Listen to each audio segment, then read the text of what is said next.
Ndugu wa Tanzania, napenda kuwatangazia kuwa tarehe 15 Mei ya kila mwaka huwa ni siku ya familia duniani.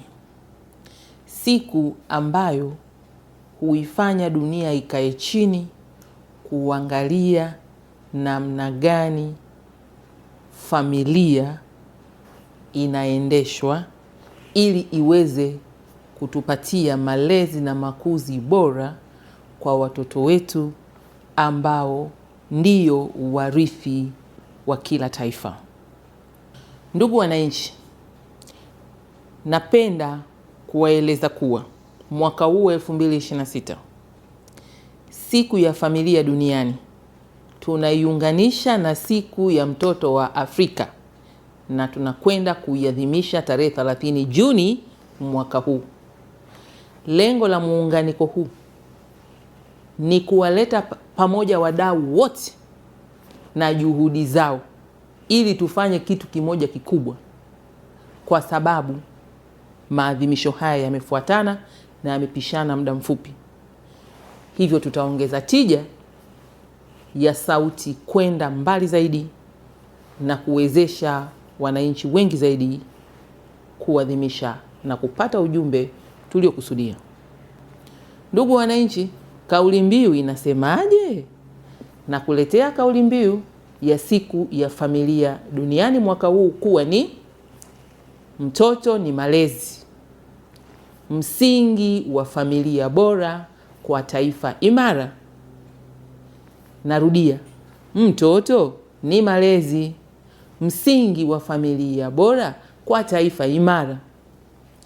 Kauli mbiu hii ina lengo la kutukumbusha kwamba kama tunataka familia bora na taifa imara, tunatakiwa tuwekeze kwenye malezi na makuzi ya watoto. Wawe na uelewa, wawe na uadilifu, wajue jinsi ya kulihudumia taifa lao kwa nafasi zao wakiwa watu wazima.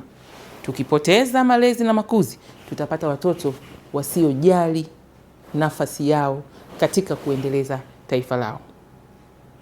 Ndugu wananchi, itoshe kusema kuanzia tarehe 15 Mei 2026 familia zote sasa zianze kutafakari namna gani wanalea na kukuza watoto wao, namna gani wanahudumia familia yao ili iwe bora kwa ajili ya taifa imara.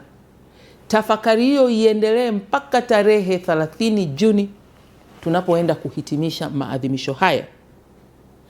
Aidha, Wizara ya Maendeleo ya Jamii, Jinsia, Wanawake na Makundi Maalum na washirika wake wote tutaanza tarehe 15 Mei 2026 kutoa taarifa mbalimbali za elimu kwa ajili yako mwananchi, ili uweze kufahamu kwa undani yaliyomo katika kusudio la kuadhimisha siku ya mtoto wa Afrika pamoja na siku ya familia duniani, jumbe zilizowekwa ndani yake kwa ajili ya manufaa yako. Hivyo usikose kufuatilia vipindi vyetu mbalimbali katika vyombo vya habari na katika kurasa zetu za serikali. Utajua mengi yatakayokusaidia.